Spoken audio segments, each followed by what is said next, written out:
श्रीगुरुभ्यो नमः हरिः ओम। श्रीगुरुभ्यो नमः परमगुरुभ्यो नमः श्रीमदानन्दतीर्थभगवत्पादाचार्यगुरुभ्यो नमः हरिः ओम।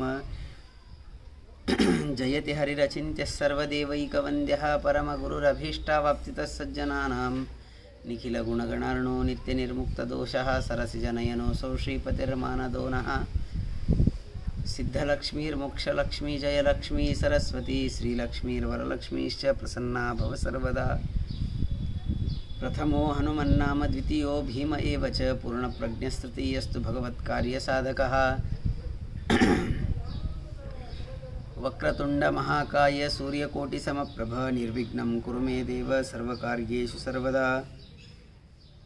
नौमिन्याय सुधादिकृज्जय मुनीन् श्रीपादराट्सन्मनीन् व्यासार्यान् विविधागमाब्धिविहरान् श्रीवादिराजानपि वन्देऽहं सवरान् रघूत्तमगुरून् वैदग्ध्यवारानिधीन् श्रीसत्यव्रतराघवेन्द्रमुनिपान् सद्बोधसध्यानपान् विद्यायां विबुधाचार्यं वेदज्ञानाब्धिचन्दिरं दुर्मतध्वान्तमार्ताण्डं सत्यध्यानमुनिं भजे।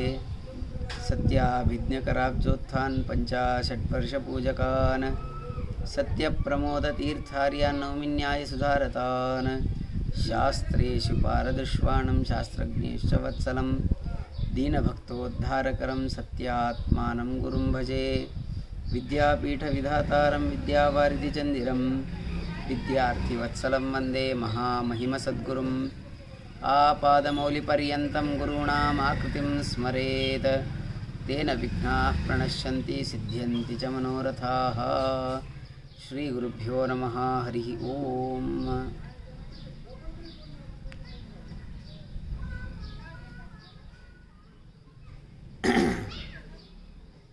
आषाढ एकादशी अत्यंत श्रेष्ठ असलेली एकादशी आपण महाराष्ट्रामध्ये मोठी एकादशी असं म्हणतो। ही एकादशी शयनी एकादशी असं ह्या एकादशीला म्हणतात। ह्या आषाढ एकादशी म्हटलं की महाराष्ट्रामध्ये प्रसिद्ध आहे। कारण का सगळे त्या विठ्ठलाच्या दर्शनाला जातात, चालून भगवंताकडे जातात। खूप कडे वारी खूप कडून निघते, आळंदीवरूनच नाही खूप काही जागेंवरून पंढरपूरला वारी निघते। ती आषाढी एकादशी दिवशी त्या विठ्ठल भगवंताचं जर दर्शन घेतलं तर मोक्ष प्राप्त होईल असं म्हणतात। अत्यंत श्रेष्ठ असलेली एकादशी म्हणजे आषाढ एकादशी। वैकुंठ एकादशी आहे। एकादशी म्हटलं तरच श्रेष्ठ, कारण का हरिदिन असं म्हणतात। भगवंताचा जो दिवस आहे तो म्हणजे एकादशी। त्यातल्या त्यात आषाढ एकादशी, वैकुंठ एकादशी। आषाढ एकादशी ह्या दिवसापासून चातुर्मास्याची आरंभ होतो। चातुर्मास्याचा आरंभ होतो तो कार्तिक एकादशीमध्ये समाप्त होतो। तुळशी द्वादशीला चातुर्मास्य समाप्त होतो। यामध्ये 4 महिन्यामध्ये 4 व्रत आहेत। पहिलं शाकव्रत आहे, दुधाचं व्रत आहे, दह्याचं व्रत आहे, नंतर डाळीचं व्रत आहे। हे व्रत जे आहेत हे व्रत आषाढ एकादशीपासून चालू होतात, परंतु त्याचा संकल्प दशमी दिवशी संकल्प करून एकादशीपासून ते 1 महिना एक व्रत असतो। असं आषाढ एकादशीचं वर्णन आहे। आषाढ एकादशीचं महत्त्व आहे। आषाढ एकादशीला मुद्राधारण करावं, तप्त मुद्राधारण करावं असं सांगितलेलं आहे। ह्या संसारामध्ये जीवाला 2 प्रकारची शुद्धी आहे। ह्या देहाला 2 प्रकारची शुद्धी आहे, अंतःशुद्धी, बाह्यशुद्धी. अंतःशुद्धी म्हणजे अंतःकरणाने, भगवत ज्ञानाने,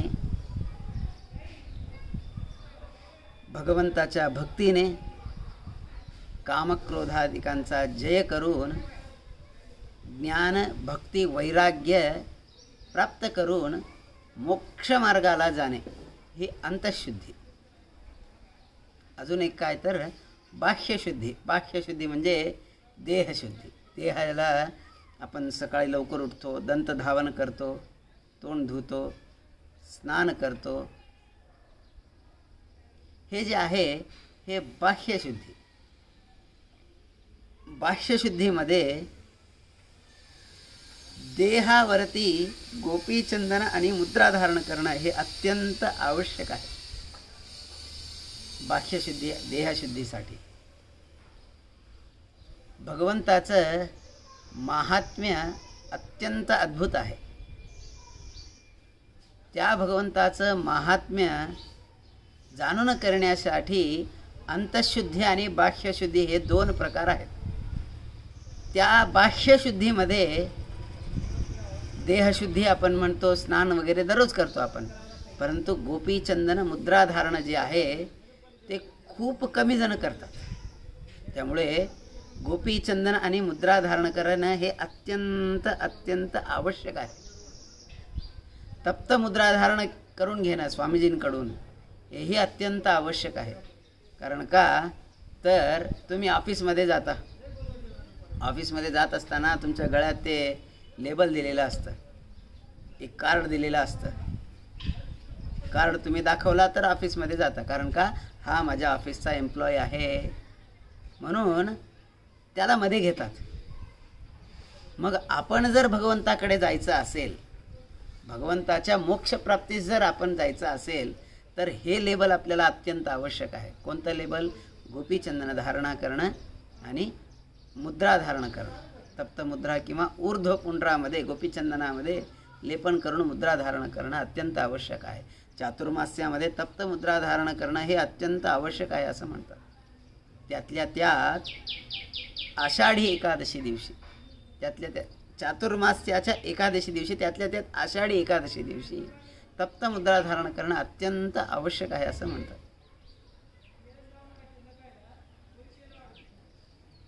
काही जण म्हणतात तुम्ही मुद्रा धारण करता, उगं ते चांगलं दिसतंय म्हणून तुम्ही मुद्रा धारण करता, त्याला प्रमाण काय?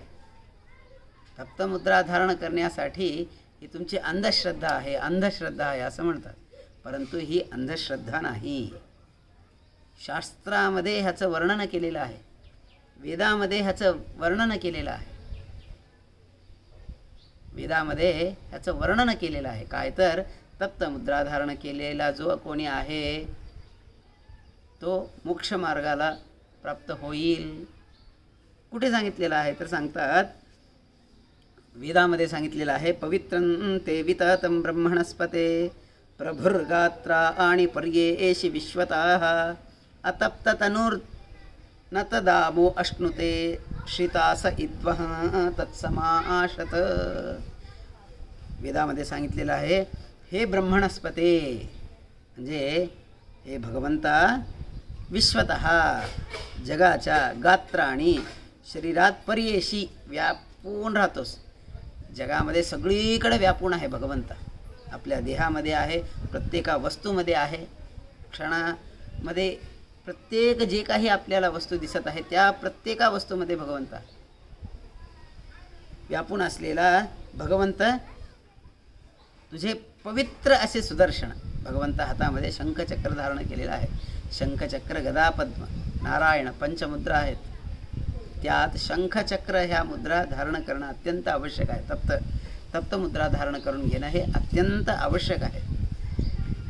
सांगतं पवित्रम सुदर्शन पविम वज्रम वज्रापासून रक्षण करणारे असे ते सुदर्शन चक्र आहे. वज्रापासूनही रक्षण करतं हे सुदर्शन. विततम व्याप्त आहे.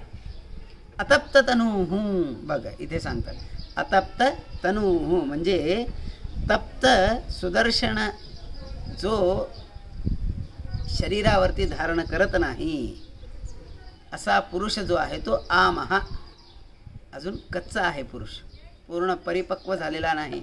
एखादं फळ आपण खात असताना ते कच्चं आहे का पिकलेलं आहे बघून खातो आपण. कच्चं असलं तर खात नाही, त्याला पिकवतो आणि नंतर खातो. मग हे देह मोक्षाला जाण्यासाठी पिकायला पाहिजे. ते आमहा अजून कच्चं आहे ते देह. कधी परिपक्व होतं ते देह तर सांगतात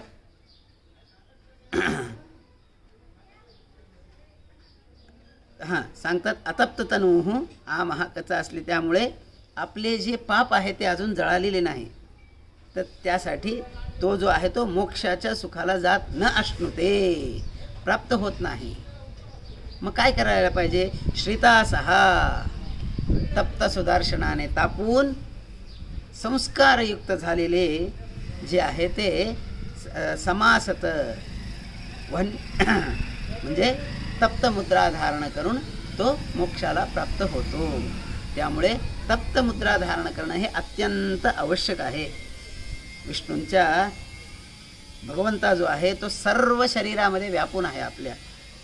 त्याचे सुदर्शन जे आहे ते चहोकडे त्याचं सुदर्शन आहे. ते सुदर्शन अग्नीत तापल्यावर ते देहावर आपण जर धारण केलं तर त्यामुळे आपल्याला मोक्ष प्राप्त होते. म्हणजे देहशुद्धी, बाह्यशुद्धी होते. तदनंतर त्यामुळे आपल्याला ज्ञानभक्ती वैराग्य भेटून आपण मोक्षमार्गाला लागू म्हणून हे श्रुती सांगत आहे. अथर्ववेदामध्येही सांगतात चक्रम बिभर्ती वपुषाभितप्तं बलं देवानामृतस्य विष्णोः सयेति नाकं दुरितान् विधूय विशन्ति यद्यत् योभितरागाः म्हणून अथर्ववेदामध्येही सांगतात. काय तर अभितप्तं म्हणजे अग्नीच्या योगाने तापलेले, देवानाम म्हणजे ब्रह्मादी देवांचेही रक्षण करणारे, देवानाम अमृतस्य म्हणजे मृत्युरहित अशा विष्णोः कृष्णाचे चक्रम सुदर्शन जो वपुषा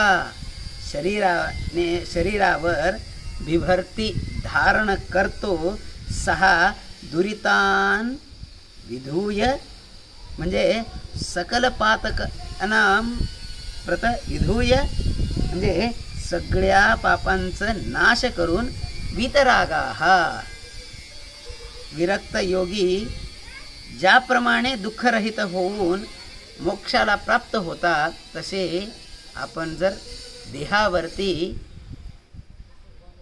तप्त मुद्रा धारण केल्या तर आपण मोक्षाला प्राप्त होतो म्हणून अथर्व श्रुती सांगत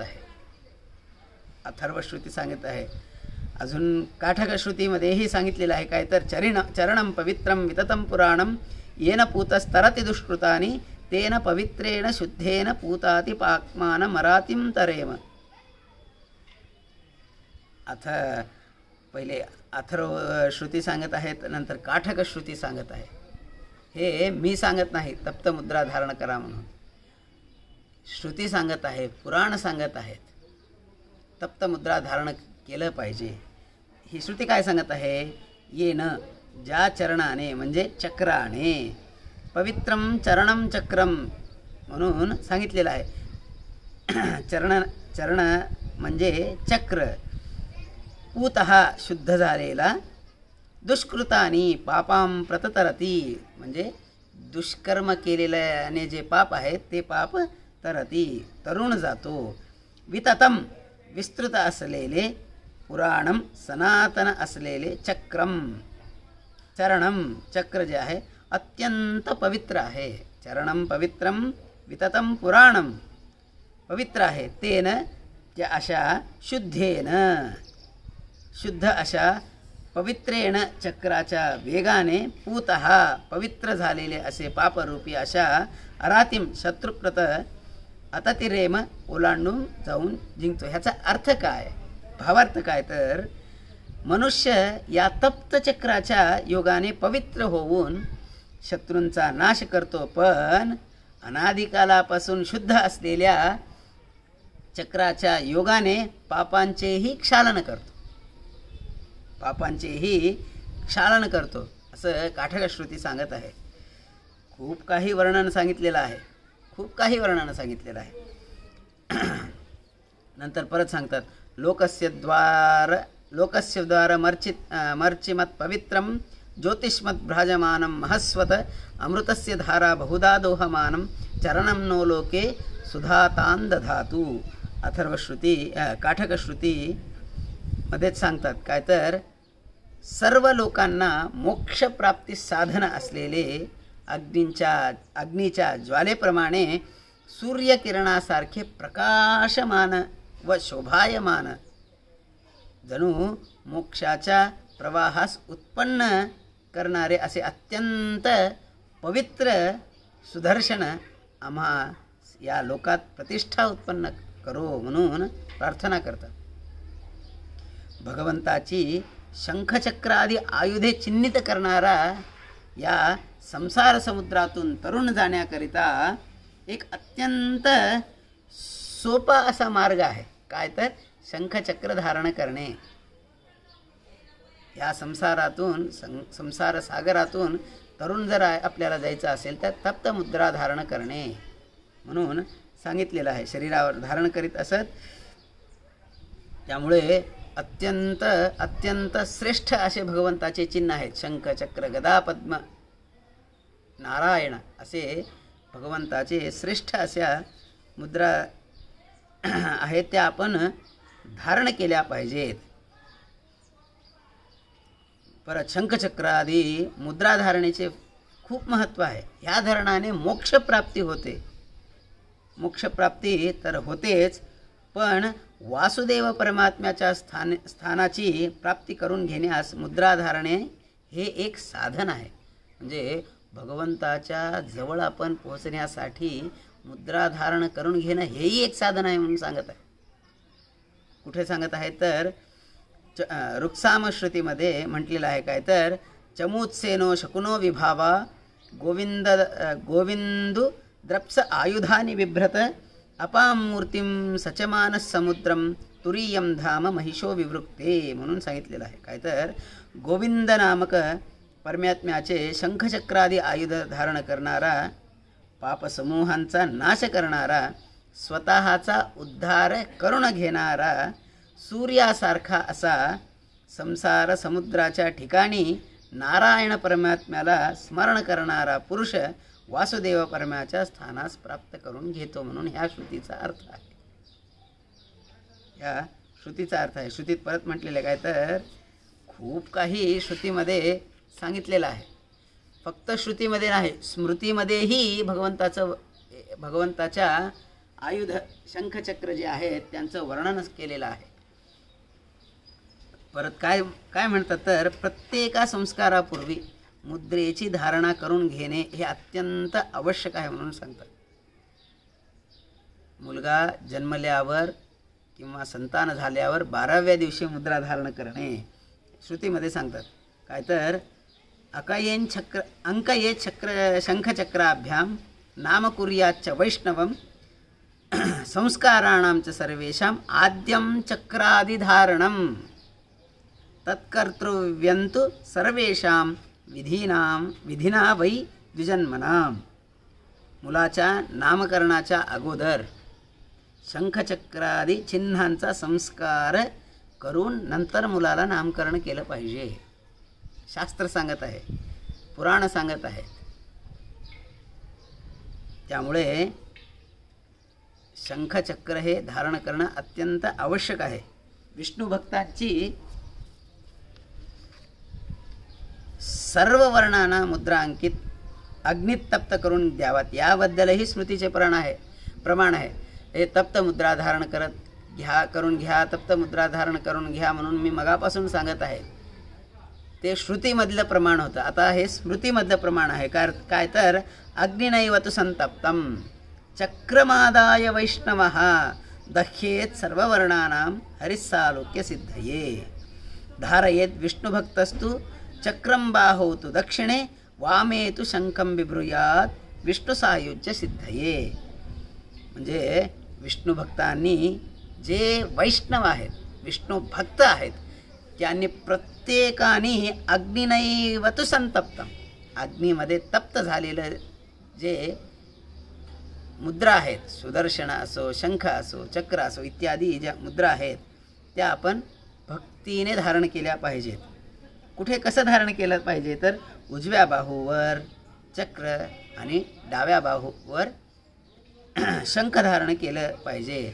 त्यामुळे विष्णू सायुज्य सिद्धये म्हणजे भगवंताच्या लोकाची प्राप्ती आपल्याला होते म्हणून शास्त्रामध्ये सांगत आहेत, पुराणामध्ये सांगत आहेत. अजून कुठे कुठे धारण करायचं हे प्रमाण दिलेले आहेत. प्रमाण मी सांगतो काय तर शंखचक्रांकणं कुर्यात् आत्मनो भुजमूलयोः कलत्रापत्यभृत्येषु पश्वादिषु विमुक्तये शंखचक्रं स्फुटं कुर्यात् प्रतप्तं बाहुमूलयोः सर्वाश्रमेषु वसतां स्त्रीणां च श्रुतिचोदनात् होमाग्निनैव संतप्तं चक्रमालाय वैष्णवः दक्षिणं बाहुमूलं तु दग्ध्वा कर्म समाचरेत् विधिना धारये देवं प्रतप्तं चक्रमुत्तमं ततः स वैष्णवो भूयान् नान्यथा द्विजसत्तम तस्मात् विधिवत् शंखं धारयेद्वे सुदर्शनं पश्चात सर्वाणी कर्माणी कुर्वीत द्विजसत्तमः. ह्याचा अभिप्राय काय तर सगळ्या वर्णाश्रमांनी शंखचक्र धारण केलं पाहिजे. शंखचक्र धारण केल्याशिवाय कोणताही संस्कार करू नये, कोणतंही कर्म शंखचक्रादी मुद्रा धारण केल्याशिवाय करू नये म्हणून हे पुराण सांगत आहे. त्याचाही विधी आहे. शंख चक्र धारण करत असताना चक्र धारण करत असताना आपण सुदर्शन महाज्वाल कोटी सूर्य समप्रभ अज्ञानांधस्य मे नित्यम विष्णोर मार्गम प्रदर्शय हे श्लोक म्हणून आपण चक्र धारण केलं पाहिजे. काय तर सुदर्शन महाज्वाल, हे महाज्वाल सुदर्शन कोटी सूर्य समप्रभ, एका सूर्याचा प्रकाश आपण सहू शकत नाहीत अशा कोटी सूर्यांचा प्रकाश जेवढा आहे तेवढ्या प्रकाशाचा समान प्रकाश त्या सुदर्शनाचा आहे. तसा अज्ञानांधस्य मे नित्यम, दररोज माझं अज्ञान जे आहे, अज्ञान जे आहे अंधकार जे आहे ते नाश करून विष्णोः मार्गम प्रदर्शय, भगवंताचा मार्ग जो आहे तो मला दाखव म्हणून त्या सुदर्शनाला आपण प्रार्थना केली पाहिजे. प्रार्थना करून चक्र आपण धारण केलं पाहिजे. नंतर शंखाचाही श्लोक आहे. पांचजन्य निजध्वांत ध्वस्तपातक संचय पाहि मां पापिनं घोरम संसारार्णव पातिनं म्हणून शंखचक्र जे आहेत त्या हे श्लोक म्हणून ते शंखचक्रादी मुद्रा धारण केल्या पाहिजेत. नंतर भगवंताचे ज्या मुद्रा आहेत त्या धारण करायचा म्हणून वराह पुराणांतर्गत चातुर्मास्य महात्म्य जे आलेलं आहे त्या चातुर्मास्य महात्म्यामधील 5व्या अध्यायामध्ये 2 ते 11 श्लोकापर्यंत, दुसऱ्या श्लोकापासून ते 11व्या श्लोकापर्यंत तप्तमुद्रा धारणासंबंधी प्रमाण दिलेलं आहे वराह पुराणामध्ये. काय तर वराह उवाच मुद्राणां धारणां देवी द्विविधं परिकीर्तितं तपयित्वा मृदा चैव ब्राह्मणस्य विशेषतः म्हणून सांगितलेलं आहे. काय तर वराहदेव धरणी देवीला सांगतात की हे देवी मुद्रा 2 प्रकारची आहे, हे प्रकार विशेष करून ब्राह्मणांसाठी आहेत म्हणून सांगतात. एक तापून व दुसरी गोपीचंदनातून धारण करावी. तप्त मुद्रा धारण कराव्या, नाहीतर गोपीचंदनामध्ये मुद्रा लेपन करून स्वतः धारण कराव्या म्हणून शास्त्रामध्ये सांगितलेलं आहे. बघा मी म्हणलो ना, आषाढी एकादशीला विशेष महत्त्व आहे मुद्रा धारण करण्यासाठी. आषाढे कार्तिके मासी मौंजिबंध विधौ तथा द्वादशे अहनिजातस्य नाम कर्मदिनेऽथवा महागुरुसमाजे च धारयेत् तप्तमुद्रिकाः विधिनाग्निं प्रतिष्ठाप्य सहस्रव्याहृतिर्भवेत्. आषाढ एकादशी दिवशी, कार्तिक एकादशी दिवशी, म्हणजे आषाढ एकादशी का म्हणत आहे तर ह्या 15 दिवसामध्ये श्रेष्ठ जी आहे ते एकादशी, शुक्ल पक्ष कृष्ण पक्ष, त्यामध्ये श्रेष्ठ एकादशी आषाढ मासामध्ये किंवा कार्तिक मासामध्ये मुद्रा धारण केल्यावर अत्यंत श्रेष्ठ असं म्हणतात. त्यातल्या त्यात एकादशी दिवशी, एकादशी म्हणजे भगवंताचा दिन आहे, भगवंताचा दिवस आहे. त्या दिवशी आपण मुद्रा धारण केलं तर विशेष पुण्य आपल्याला भेटतं. त्यामुळेच स्वामीजी बेंगलोरमध्ये हजारो लोकांना मुद्रा देतात, हजारो लोकांना, कमीत कमी 25 ते 30 हजार लोकांना मुद्रा स्वामीजी त्या उद्या होणाऱ्या आषाढ एकादशी दिवशी देतात. प्रत्येक वेळेस भक्तजन कुठून लांबून लांबून त्या आषाढ एकादशी दिवशी मुद्रा धारण करण्यासाठी तिथे येतात बेंगलोरला स्वामीजींकडून. इथे सांगितलेलं आहे महागुरु समाजेच धारयेत तप्तमुद्रिका, आपले गुरु जे आहेत त्यांच्याकडून मुद्रा धारण करून घ्यावे. महान गुरूंचे आगमन झाले असता विधीपूर्वक मुद्रा धारण करून घेणे म्हणून शास्त्रामध्ये सांगितलेलं आहे. अग्निप्रतिष्ठापना करून सहस्रव्याहृतीने होम करून त्या मुद्रा घ्याव्यात. त्याचाही मंत्र सांगितलेला आहे. सुदर्शन होम करून ओम ह्रां ह्रीं ह्रूं नमश्चक्राय स्वाहा इत्यष्टोत्तरं शतं शंशंखाय नमः स्वाहा इति स्वाहेत्यपि चाष्टोत्तरं शतं घृतेन जुहुयादेश चक्रहोमाहुतिरितः ततश्च स्विष्टकृद्धोमं विधाय गुरुतस्ततः म्हणून सांगितलेलं आहे. ओम ह्रां ह्रीं ह्रूं नमश्चक्राय स्वाहा ह्या मंत्राने 108 वेळेस आहुती देऊन, शंखाय नमः इति ह्या मंत्राने 108 वेळेस आहुती देऊन त्या होमाचा विधिवत करून ते चक्र शंख तिथे तापून नंतर मुद्रा धारण केल्या पाहिजेत म्हणून सांगतात. खूप काही वर्णन ह्या सांगितलेलं आहे. विष्णू रहस्य पुराणामध्ये सांगितलेलं आहे. विष्णू रहस्य पुराणाच्या 7व्या अध्यायामध्ये 81-82 असे काहीतरी श्लोक आहेत. त्या श्लोकामध्ये 81 ते 84 जे श्लोक आहेत त्यामध्ये सांगितलेलं आहे. शिखा यज्ञपवीताभ्याम यथा हिनो न कर्मसु अधिकारी तथा न स्यात् तप्तचक्रादिवर्जितः गायत्र्यादिषु मंत्रेषु वेदस्य अध्ययनादिषु अतप्तचक्रगात्रो विहीनाधिकारी भवेत् ध्रुवम् म्हणून सांगितलेलं आहे. काय तर शिखा यज्ञोपवीत ज्याला नाही तो कर्म करण्यास हीनः, त्याने कितीही कर्म केले तर त्याचं फळ लाभत नाही म्हणून सांगतात. तसे अधिकारी तो नस्या तप्तचक्रादी वर्जितः, तसेच तप्तमुद्रा धारण केलेलं नाही तोही अधिकारी नाही, कर्माचा अधिकारी नाही. गायत्र्यादिषु मंत्रेषु वेदस्य अध्ययनादिषु अतप्तचक्रगात्रोपि नाधिकारी भवेत् ध्रुवम् म्हणून गायत्री मंत्र म्हणा, वेदाध्ययन करत असता तर तुम्ही जोपर्यंत तप्तमुद्रा धारण करून घेत नाही तोपर्यंत अधिकार तुम्हाला येत नाही असं विष्णू रहस्य पुराणामध्ये सांगितलेलं आहे. खूप काही वर्णन आहे, अजून खूप वर्णन आहे. तप्तमुद्रा धारण करणे हे अत्यंत आवश्यक आहे, अत्यंत आवश्यक आहे. सांगतात काय तर ऊर्ध्वपुंड्रम गदाहीना नारी निस्सारमुच्यते हरिभक्ती विहीनायाः असारा परिकीर्तिता. ज्या स्त्रीच्या कपाळावरती ऊर्ध्वपुंड्र म्हणजे गोपीचंदनाचा टिळा व गदामुद्रा नाही तशी स्त्री निस्सार म्हणजे अपवित्र समजावी,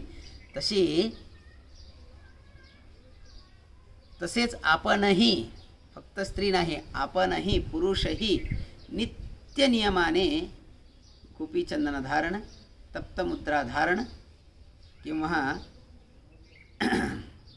तप्तमुद्रा धारण दररोज काही होत नाही, परंतु गोपीचंदनामध्ये मुद्रांचं लेपन करून मुद्रा धारण करणं हे अत्यंत आवश्यक आहे. कारण भगवंताचं हे चिन्ह आहे. भगवंताचं चिन्ह हे आहे, मी भगवंताचा भक्त आहे हे दाखवून देण्यासाठी आपण गोपीचंदन मुद्रा धारण करणं हे अत्यंत आवश्यक आहे. परत सांगतात काय तर शेषधर्मातील 56व्या अध्यायात सांगतात, महादेव पार्वतीचा संवाद चालू आहे. त्यामध्ये सांगतात काय तर शंखचक्रांकितं विप्र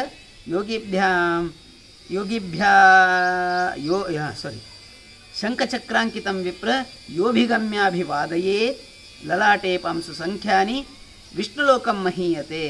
विष्णुचक्रांकितं दृष्ट्वा योभ्युत्थाय कृतांजलिः सस्वकं कुलमुद्धृत्य ब्रह्मलोके महीयते. म्हणून सांगितलेलं आहे काय तर जो शंखचक्रादी चिन्हांना धारण करतो, तशा धारण केलेल्या ब्राह्मणांना जो नमस्कार करतो, शंखचक्रादी मुद्रा गोपीचंदन जो कोणी धारण केलेला ब्राह्मण आहे, त्या ब्राह्मणाला जो कोणी नमस्कार करतो, त्या ब्राह्मणाच्या चरणधुलीची संख्या जितकी वर्षे त्याच्या कपाळावर टिकून राहते, तो तितकी वर्षे विष्णू लोकात राहतो म्हणून सांगतो.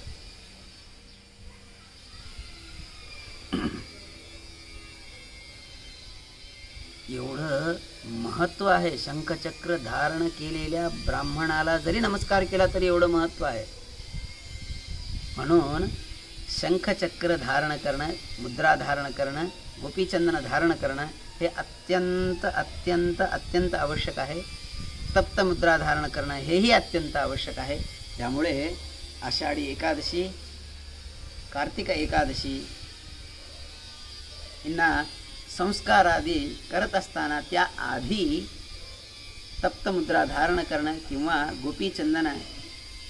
गोपीचंदनामध्ये मुद्रा लेपून मुद्रा धारण करणं हे अत्यंत अत्यंत आवश्यक आहे. त्यामुळे गोपीचंदनाचं महत्त्व, मुद्रा धारणेचं महत्त्व हे मी सांगत नाही, हे शास्त्र सांगत आहे. हे शास्त्र सांगत आहे, पुराण सांगत आहे, वेद सांगत आहे. त्यामुळे आपण सगळ्यांनी आजपासून एक संकल्प करूया, काय तर सगळ्यांनी गोपीचंदन मुद्रा धारण हे करूच. कारण का, हे भगवंताचे चिन्ह आहे. भगवंताचं चिन्ह धारण करण्यासाठी आम्हाला कशाचीही लाज नाही. त्यामुळे आम्ही सगळ्यांनी गोपीचंदन मुद्रा धारण करणं हे अत्यंत आवश्यक आहे असा आपण संकल्प करू. त्यामुळे आपला मोक्षमार्ग जो आहे तो मोक्षमार्गाकडे आपण वळू हे सांगून माझे 2 शब्द जे आहेत ते संपवण्याचा प्रयत्न करतो. श्रीकृष्णार्पणमस्तु. ह्यात काही जर चुकीचे असले तर ते माझे स्वतःचे, ह्यात काही जर योग्य रीतीचे जे सांगणे आहे, शंखचक्राची माहिती योग्य रीतीने जे आहे ते आमच्या गुरुजींची म्हणून मी माझे 2 शब्द संपवतो. श्रीकृष्णार्पणमस्तु.